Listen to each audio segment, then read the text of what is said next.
Statistics have it that 7.4% of children aged 3 to 17 years, that is approximately 4.5 million, have a diagnosed behavior problem. 7.1% of children aged 3 to 17, approximately 4.4 million, have diagnosed anxiety. 3.2% of same age brackets, approximately 1.9 million, have diagnosed depression. It is also on record that 20% of adolescents may experience a mental health problem in any given year. 50% of mental health problems are established by age 14 and 75% by age 24. Why is this problem very common? And what is the situation in Nigeria? And of course, the way forward. Dr. Labisi Iheyen, our consultant psychiatrist and former medical director, Federal Neuropsychiatric Hospital, Uselu, Benin, is my guest on this week's package of Frontline. And I feel very honored having her esteemed presence. I am Ogochkuka Ona, and you're welcome. You're welcome to the program, Frontline. Thank you. All right. Yeah. From the very beginning, so does mental health problems begin in infancy? Yes, it does. Throughout the age spectrum of all human beings, each spectrum has its own pattern. The pattern of childhood mental disorders is a bit different from the pattern in adulthood. For babies, like if a baby does not cry at birth, that is a problem that can lead to severe mental illness as the child grows up. Or if the child fails to achieve the developmental milestones at the correct time, like we all know that babies are supposed to be able to sit around 5 months, 6 months, and be able to walk approximately by 1 to 1.5 years. If there are delays in these milestones, they are usually accompanied by some form of mental disorders. So that is an example for children. And as young adolescents, some who may be engaged in drug abuse are also expected to have some form of mental illnesses. And we are also talking of mental retardation among young people and young adults and adolescents. These are challenges, even though they may have physical or medical components, but they are also of behavioral problems. And as I say, it is in all the spectra. So if I start mentioning, I will also still talk about adults and old age people. Okay, but you said if a baby doesn't cry at birth, it can be linked. Yes. So does it mean somebody can be born like that? Yes, when a baby is born, actually mental health problems usually start from pregnancy, but it's only when a baby is delivered that we start seeing the body, that is the baby. It's hereditary. Yeah, well, most medical illnesses, most behavioral problems have some degree of genetic background, some degree of genetic association with their parents or grandparents, and also the environmental or social factors also contribute or may precipitate the disorder. Like I talk about pregnancy. If a woman is pregnant, she's supposed to go to antenatal clinic where she'll be taught what to do and what not to do, what to eat and what drugs she can take and what she cannot take. Those messages or information are given to prevent some problems that may be associated with pregnancy and delivery. So I've mentioned about the child not being able to cry at birth. Babies are expected to cry when born, but some are delayed. Those children, they have a way of recording them in the hospital, timing the period the baby cries. So for babies that do not cry on time or at birth, they are usually accompanied by mental health problems as they grow old, as they grow up in life. So there are challenges, but as I said, there are genetic components, but there are also social or environmental factors that may now make it come out, that may now make it present for people to see, So it is common. So if at the antenatal stage and a consultant or a doctor doesn't see that maybe a parent, the mother is going to have to transfer such behaviors to the child, how then can it be nipped before childbirth? Okay. Like infections in mothers during pregnancy, if infections are not well treated, they can lead to challenges apart from challenges in the mother, it can also affect the unborn baby, like rubella or some viral diseases. And that is why mothers are also immunized, like they get tetanus toxoid while they are pregnant, just to be able to affect anything happening to the baby. And then there are some problems, some genetic problems that can be identified during pregnancy. Like there's a way they can detect if a child is going to be a sickle cell child while the mother is pregnant. So these are some things that can be prevented or can be well addressed before the baby is born. Or some babies that may be born with deformities, because it's known that women who abuse hard drugs, we are talking of Indian hemp, cocaine, heroin, and those kind of things, they usually have babies having some complication resulting from that. Like for example, women who abuse Indian hemp, usually their babies are born smaller than for age. They born small for age, and there may be associated deformities. We are talking of blindness in the baby or organ defects in the baby. And of course, invariably too, the child may have some mental health challenges. So there's a whole lot of problems apart from medical, also psychological or mental, that can manifest, in pregnancy and as a result of pregnancy and child labor and delivery. Or a baby that is born and there's an accident. Like if you may have seen some children with this kind of arm.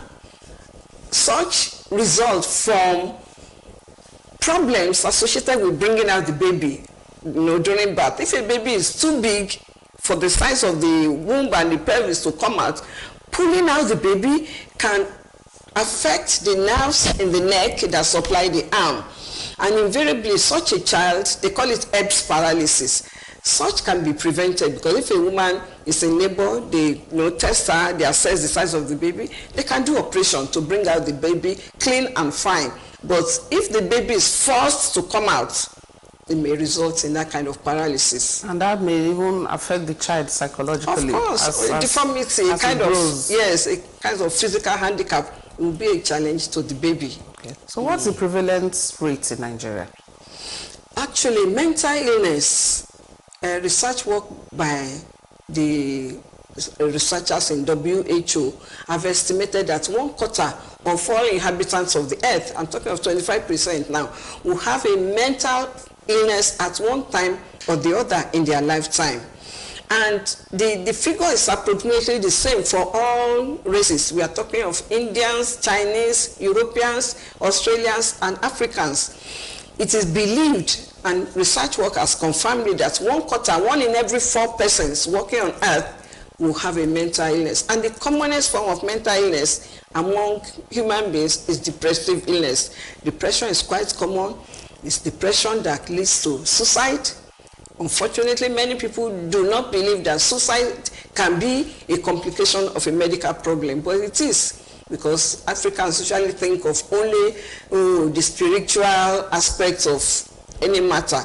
They believe somebody who commits suicide may have committed some crimes or some, and it may be a punishment or a result of what they have done, whereas it's just a simple complication from depressive illness. So talking about depression now, can children have depression? Yes, even though it may not be as common as an adult. Like babies, I've seen a baby about 2 years old. The mother said if she carried the baby, when you carry a baby and you smile to a baby, the baby should smile back. But this baby will just look blank. So the mother was worried, and she brought the baby to the hospital. It was found that this child had chronic fever as a result of malaria, diarrhea and co, and was not properly managed. So this baby kept on having fever, it will remit, it will come back, it will go, it will come back, and invariably resulting in his mental handicap. The child will not smile, the child will not, he will cry, but he will not smile, he will not look happy. And the treatment was just to give antidepressants to the baby according to the dose of the age of the baby, and the baby improved.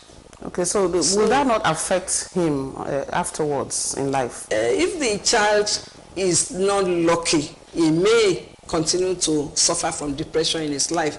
But if the child is lucky, depending on the degree of the severity of the illness of depression, it may be a real chronic problem for that child, but the child may be able to overcome it.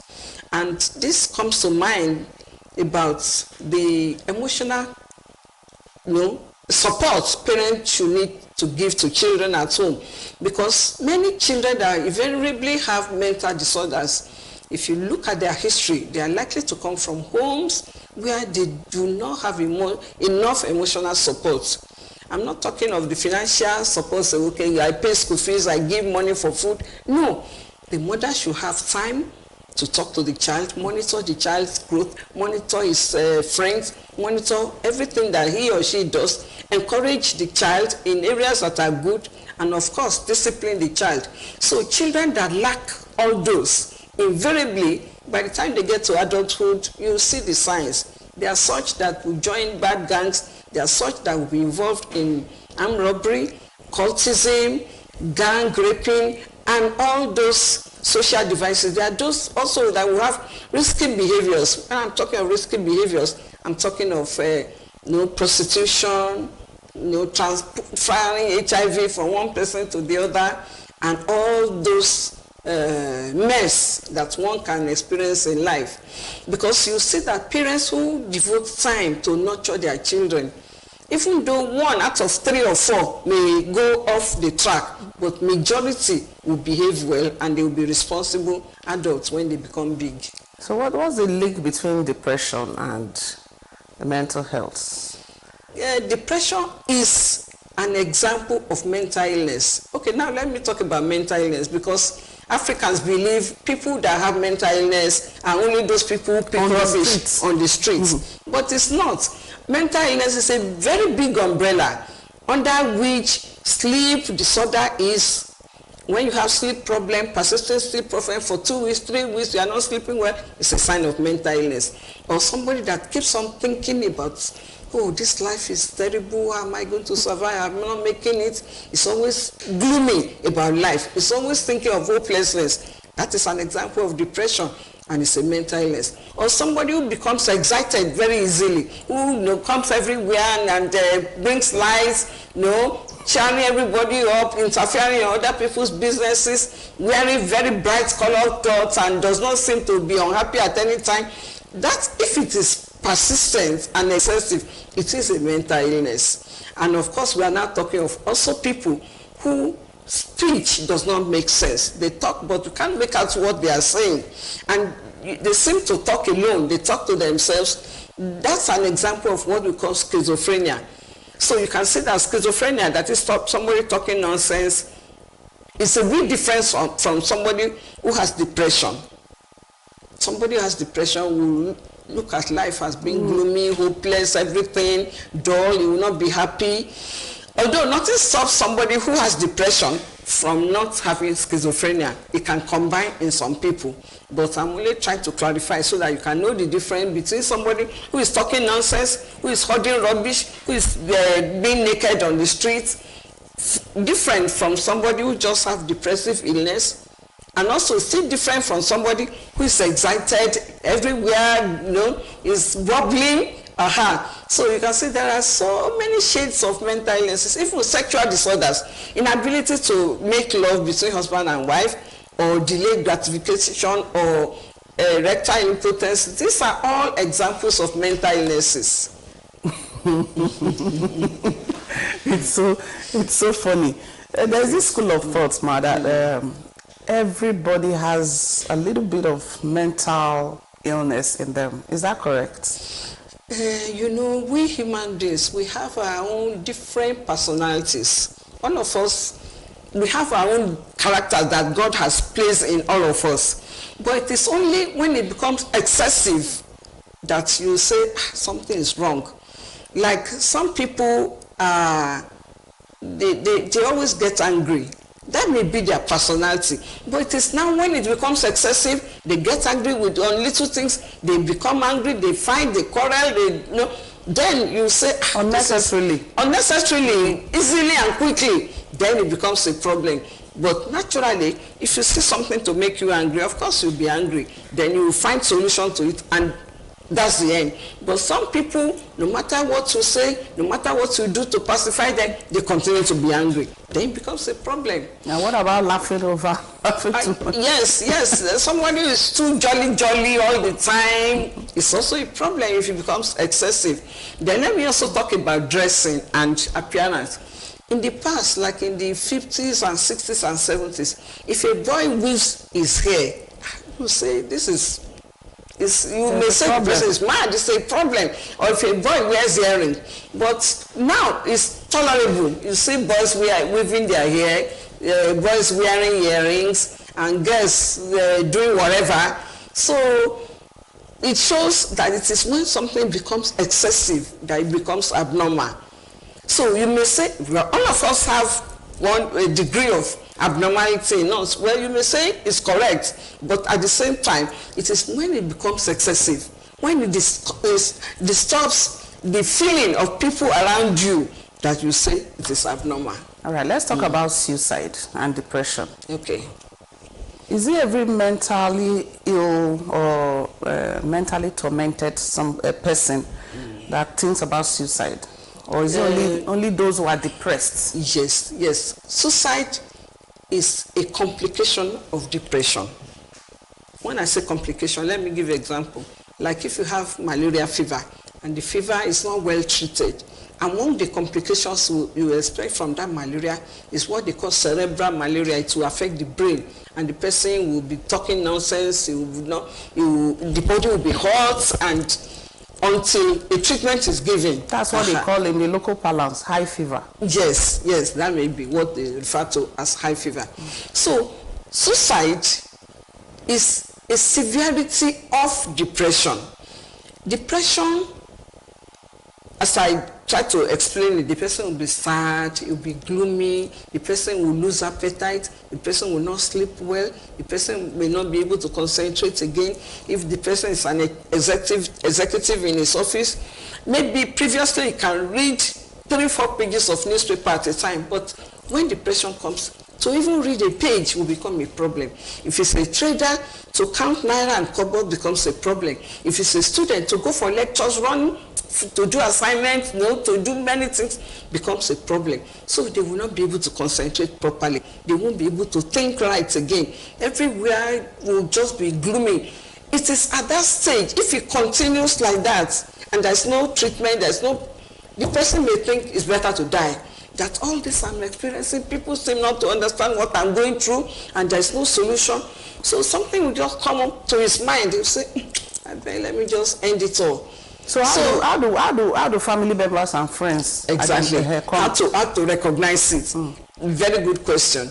Because majority of the people that we see with suicide or leave suicide notes, if you interview their family, most of the time they see the signs, but they do not think it is so bad. Like I will give an example of a young doctor in Britain. This lady, she was a house officer. She was taking calls 3 times in a week. She would be in the hospital for 2-3 days. Then the mother, one day she just drove her car, stopped at the bridge, and jumped into the water, and she died. So when the mother was interviewed, the mother said, well, her daughter was always complaining about the load of work in the hospital, but she never ever thought that this girl could take this kind of decision to just end it all. And suicide is very common among doctors, because people may think it's only people who are poor that kill themselves. It's not so. Majority of people who commit suicide are well-established people. A doctor too, he has built this hospital, he has equipped it.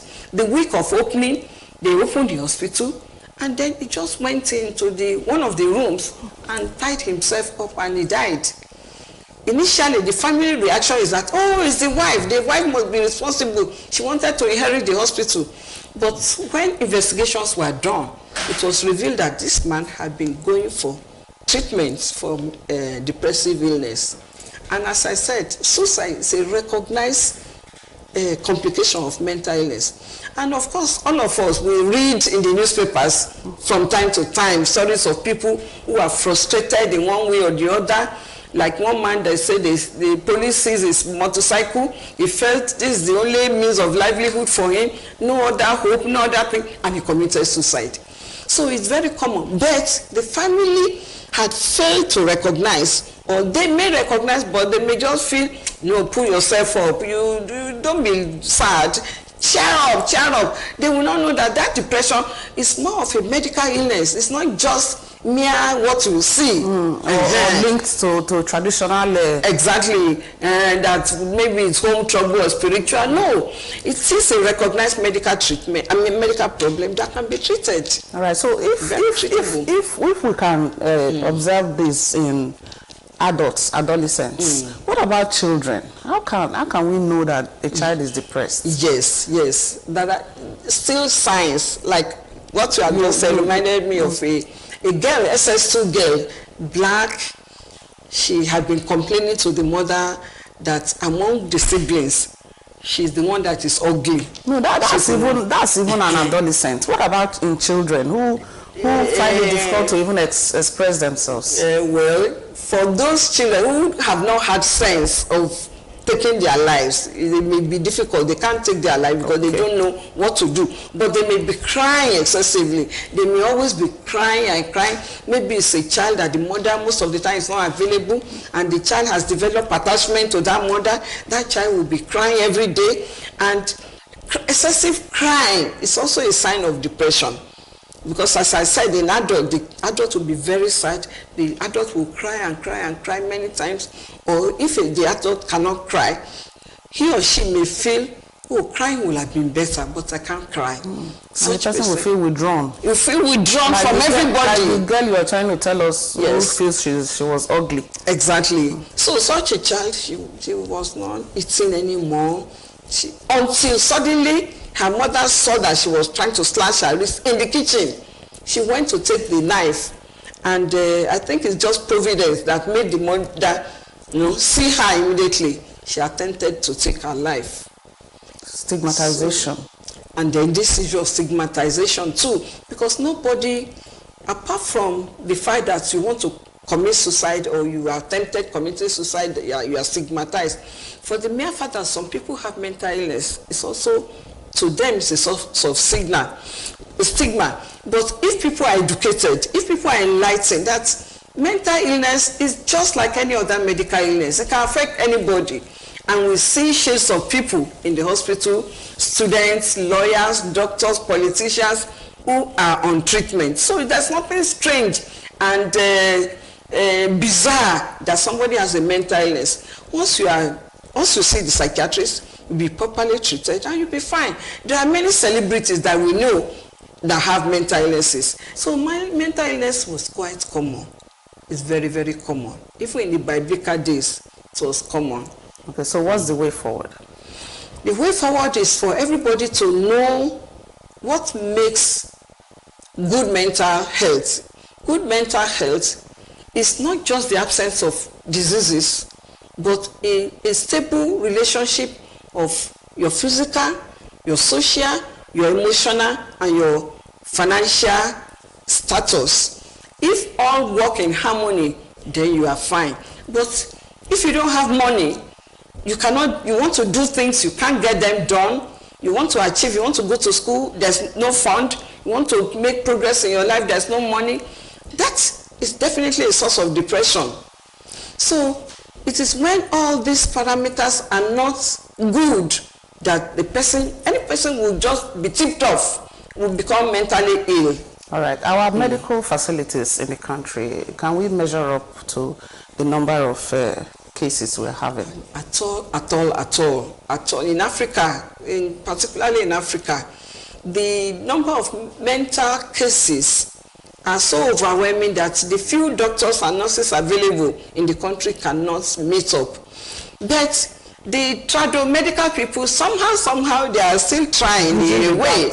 Yes, because they give counseling, what we call psychotherapy. They talk to the patient, but there are challenges anyway with tradomedical people, because if somebody has a mental illness, is taken to a tradomedical person, such a person will be chained down, caned, beaten, he will catch infection in the place, and he may invariably die of infection. So the medical facilities we have in the country is certainly not adequate. But enlightenment, like what we are doing now, when people listen to what we are saying, they'll be able to at least live a healthy life. Like adolescent that knows that drug abuse is unhealthy, can lead to mental illness. If such a person avoids psychoactive hard drugs, you'll be okay. And then for the community, for the police, for the government, once they make sure that such drugs are not available in the community, then you have cleared your own path. Youths who want to be engaged in smoking, if they don't get them to buy, it will help to reduce the number of people who may have mental illness. And then mothers too, if they stay long enough with their children, supervise them, feed them, take care of them, make sure you provide what the children want. I'm not saying the children should be pampered, or messed up, but once you give out the adequate discipline and you look after your children, pay adequate time to supervise your children, you will see that many more people will enjoy positive mental health. And then government too, make the roads good for us, potable water, stable electricity. That will also reduce the stress that people go through early in the morning when they are about going to work. Because if such stresses are removed, then the person has a better frame of mind to do his or her work, and he will enjoy good mental health. All right, thank you very much, Dr. Labisi here, as consultant psychiatrist and former medical director, Neuropsychiatric Hospital, Benin. Thank you very much for the wonderful lecture. All right. Thank you. Okay, she has told us to take heed. All of us, we all have a role to play in our mental health. Governments, individuals, corporate organizations, we all have a role to play in this. All right. Thank you so much. I am Ogochukwu Karona. Bye for now.